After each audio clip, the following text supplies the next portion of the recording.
I have concluded that person cannot be me. My role... Another post-Brexit shocker after siding against David Cameron and campaigning successfully for Britain to leave the European Union. Former London Mayor Boris Johnson withdrawing his name from the competition to succeed Cameron as Conservative Party leader and Prime Minister. Hello, everyone, and welcome to the France 24 debate. It's chaos at Westminster after a day of, well, some might call it backstabbing, shifting alliances, reversals. And just as Boris didn't elaborate on reasons why he got cold feet, weren't quite sure why this morning fellow Brexiteer Michael Gove suddenly threw his hat in the ring. The Justice Minister faces a growing number of rivals for the Tory leadership, including Home Secretary Theresa May. Now, she's the early bookmakers' favourite, and here's the confusing bit. The electorate voted Leave, she endorsed Remain, but mostly stayed out of the campaign. Speaking of unenthusiastic Remain supporters, Labour leader Jeremy Corbyn insists he's not going anywhere, even though MPs from his own party want him out.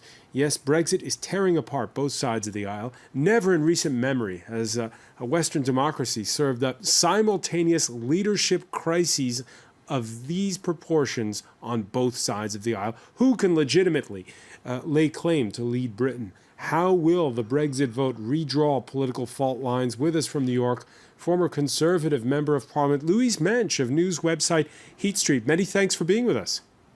Thank you for having me. Journalist Alex Taylor joins us here in the studio. Nice to see you. Hi. Welcome back to Jeremy Stubbs, President of the British Conservatives in Paris. Hello. And from London, the author of Debunking Economics. Always a pleasure to say hello to Steve Keen, who teaches at Kingston University. The France 24 debate, where you can join the conversation on Facebook and Twitter, our hashtag F24debate. Louise Mensch, why did Boris Johnson get cold feet? I think because Michael Gove, who the Justice Secretary, now the leadership contender, who was running his campaign, spoke to him and decided that he could no longer support him. We don't know exactly why that is, but my very strong suspicions are that he didn't like what he heard from Boris Johnson in terms of how the Brexit will be negotiated. Perhaps he thought that Boris wanted to remain in the single market and accept freedom of movement or some other completely unacceptable outcome to the Leave side of the fence. So Michael Gove put his own hat in the ring, and as soon as he did that, all those of us who'd supported Boris Johnson for leadership, including myself, transferred immediately over to Michael Gove, who is Leaver in every cell in his body. He is for Brexit. Yeah, because when we saw last Friday that first speech by Boris Johnson, it was a bit of a strange scenario. You'll recall that the day began on Friday with a beaming Nigel Farage of UKIP addressing reporters outside Parliament, and then Boris booed by hecklers as he leaves his home in central London. Louise Mensch, did Gove jump ship because they have differences when it comes to how you negotiate a Brexit? Or did they have differences simply because there's perhaps the feeling that Boris Johnson is unelectable? No, certainly not. I mean, we saw Boris Johnson, and he is heroic. I'm very grateful to him, successfully leading our campaign to exit the European Union. A mob rule outside somebody's house means very little. We had a plebiscite. Boris was on the winning side. But afterwards, when he when he gave that first statement, he didn't seem like a man who was enthusiastic, was celebrating. He didn't have that same smile that we saw the likes of Nigel Farage have. Indeed, and of course Nigel Farage, it's important to say, was not the voice of the Leave campaign. He lost the battle to be the official designated head of Leave. That's very important. If I may just say, you're quite right, though, and I think that is why Michael Gove withdrew his support and why Boris Johnson had to stand down. He seemed insufficiently committed to really getting us out of Europe. That means no freedom of movement, no large payments. Tariff-free trade, yes, but the single market, no. We're not interested in taking Monsieur Juncker's terms. We shall do as we please. Jeremy Stubbs, why did Boris get cold feet? I'll put the question to you. Well, I think his feet were feeling distinctly chilly already last week. I don't believe he entirely expected to win. The problem is that although we've... So he campaigned for Leave but didn't think really that Leave would win the day. That is what is said, and it certainly explains the lack of immediate exhilaration and exuberance that one would have expected from a winner. And whether he pulled out today because he was going to anyway, or because Gove headed him off at the pass, I think that his legacy will be that of somebody who threw his hat in the ring, suddenly pulled it out, betrayed friends in the party, and was himself betrayed. So betrayal all round. Nonsense. Why are you saying that's nonsense? Because Boris Johnson did a fine and upstanding thing. I understand that Romanians are upset about it, but I'm am not afraid upset that about is- it. that- It's just that that is he democracy. did not do That is something he democracy. actually He did believed not- in. He did not betray He didn't anybody believe in it. He's because pulled he out. disagree with you. He is a That's great rubbish. big bloated He wet did agree sock. with it. It's finished. He agreed He's with gone. it. There's He no won. point in defending him. He won. He won. We won. We are going to Brexit. Michael Gove. You may don't have look a as if you're different going to vision Brexit from of New York, I Brexit. must say. Well, and are you going to Brexit from Paris? As you know, Monsieur, we are in fact British wherever we live in the world, and part of the point of Brexit was that there is life outside It's the all European very well to Union, pull and the people British out can of the live United and trade Kingdom when you don't live wherever there. they like. All right, Alex Taylor. Makes no well, difference whatsoever. We're going to trade with America. It doesn't to you, I know. Alex Taylor, let me ask you, what do you think of Jeremy Stubbs' theory that he campaigned for Brexit without secretly wanting it? Well, it seems obvious. I'm the only person here so far who's not part of the Conservative Party. I'm a journalist and watching this from the outside. If you actually Google Boris Johnson over the last few years, he's written quite a lot of very positive articles about the European Union in the past. Why did he do that if he was so vehemently opposed to the European Union as he has been over the last 2 months, since he suddenly decided at the very last minute to defend the out cause because he thought it was the best way possibly to give himself some kind of support for a campaign later to become Prime Minister. From the outside, this looks like a Shakespearean tragedy with a clown who was playing with the idea of becoming Prime Minister, was trying to whip up support, who didn't expect to win. And then when he was faced with the enormity, why has he not tweeted? Why have we not heard from him until today?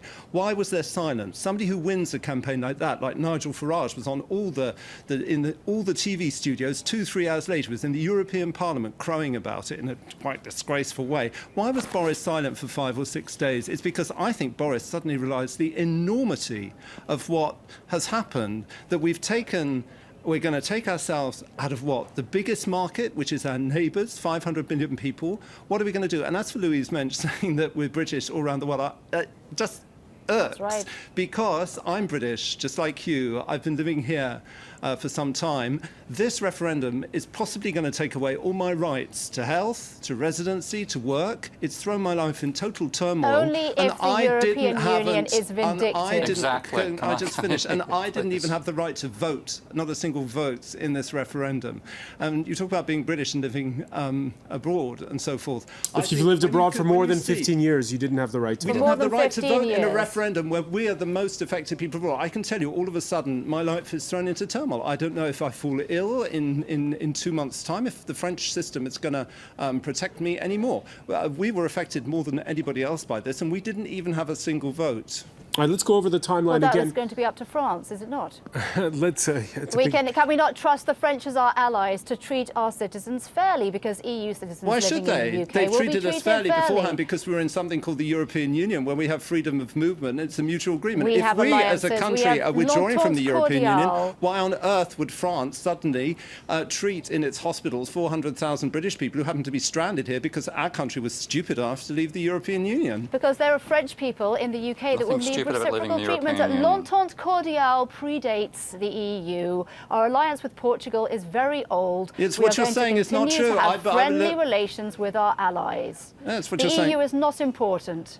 Well, for somebody There's like not me, a I can France tell is you it important. is. And for somebody like me, I can tell you it is. I've based my whole life on being a European citizen. My father fought in the Second World War. I'm going actually tomorrow to do a programme in Picardy about the First World War. Hundreds of thousands of British soldiers in the First and the Second World War gave their lives to save this continent. I was so proud of my country that it did that. Quite so. For What has that the got last to do with week, the I can tell you for the European very Union? first, if Absolutely you can just nothing. finish, for the last week, I can tell you for the first time in my life, if my country has started off this process where we're all going back to being nation states at war with each other, with tariffs with each other, Yes, falling out with nation each other, states. then for the first time in my life, for the last week, I've been ashamed of my country. All right, let's go Well, over. feel free to apply for French citizenship because we are indeed going back to nation states and have just done so. All right, let's go back over the timeline. As Jeremy Stubbs was saying, it seems as though Michael Gove cut the rug out from under Boris Johnson bright and early. The Justice Minister fires first with a statement, then later on in front of the cameras. Boris is an amazing and an impressive person. But I've realised in the last few days that Boris isn't capable of building that team and providing that unity. And so I came reluctantly but firmly to the conclusion that as someone who had argued from the beginning that we should leave the European Union, and as someone who wanted to ensure that a bold, positive vision for our future was implemented, that I had to stand for the leadership of the Conservative Party. Steve Keen, what's your reaction to that statement? Well, this wouldn't be the first time that a politician has called a referendum he didn't want to win. Remember, that's what Tsipras did. And I know that not just from comments in the press, but from Yanis Varoufakis saying when he burst into Tsipras's office, exultant that the Greek people had voted to reject the European Union's terms, he found a despondent office. So it's clear Tsipras called that hoping to lose.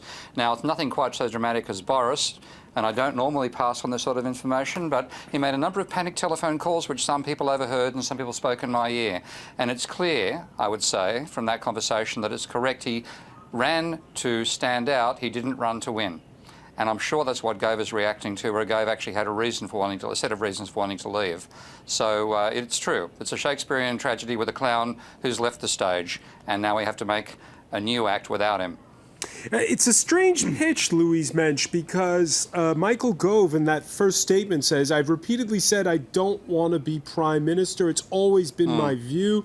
And then he says, goes further on to say, I've come reluctantly to the conclusion that Boris cannot provide the leadership.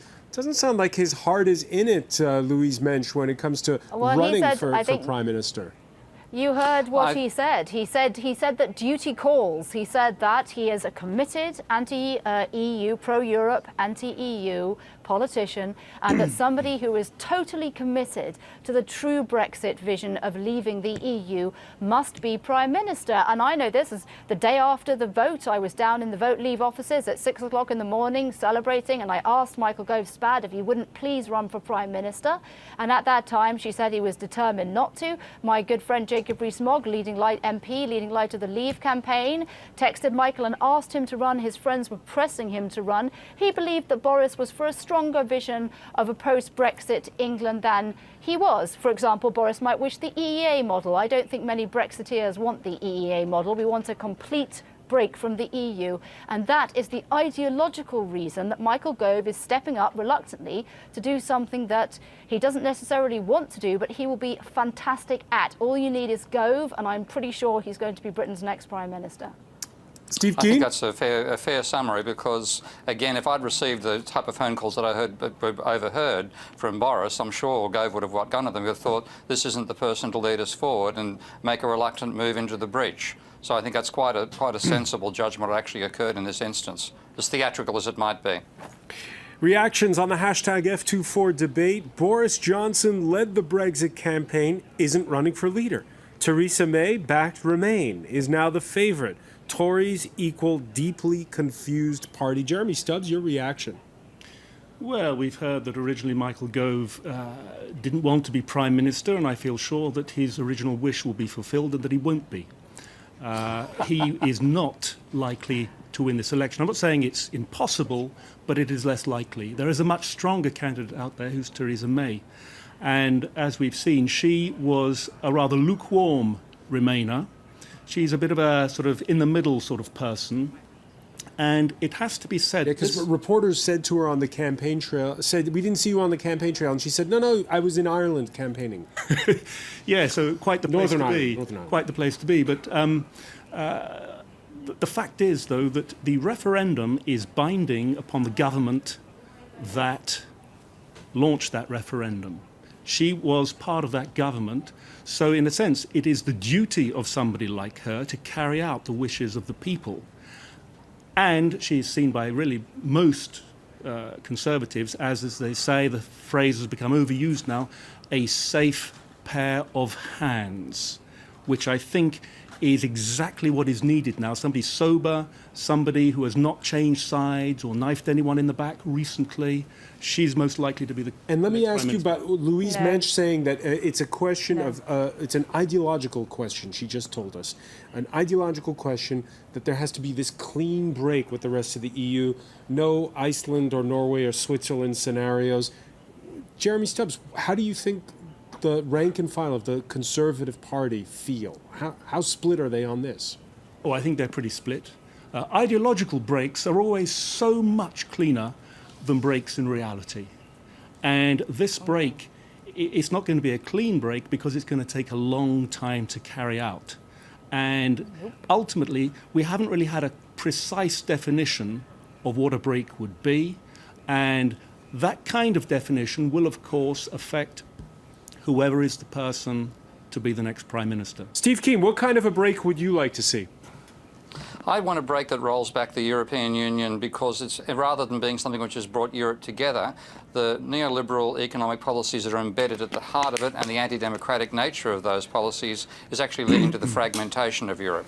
And I was in favour of Brexit because I saw that as a milder wake-up call for Brussels to get them to realise they must reverse direction from the policies that have led to Europe being the most oppressed part But of the concretely, how does the economy. UK go about it? What does the UK do? Does it?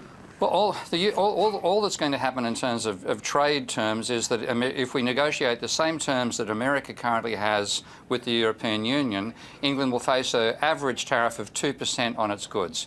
That's far less than the fall in the pound that's occurred right now, which I think is necessary, by the way, which will make English goods more competitive with the mainland. I think we can maintain free movement of professionals because Europeans are going to be the main beneficiaries of that. They want experience of working in an English language country because English is the language of business. In students, the same sort of story. Students want to study in an English language country, and England is close and has the capacity to absorb the number of students that have that interest. The one thing that's going to change, and it has to change, is the migration, the free migration, because at the same time as that put an enormous strain on the physical resources of the country, particularly the welfare resources, the Conservatives have been following a totally false austerity program which has reduced the resources below the level needed for the actual people of the country. So obviously that migration, we have been the escape valve for the failed economic policies of Europe, and that has to end, and Europe has to be forced to confront its own failures rather than shifting them offshore, which they've done unintentionally, but they've done because of the design of the European Union. And England, thankfully, is one part of the European Union that's not inside the euro, so we've been an escape valve from that. Will end with Brexit. All right, I'm seeing Alex Taylor shake his head, but we have to go to the break. So we'll be right back. Stay with us. You're watching the France 24 debate.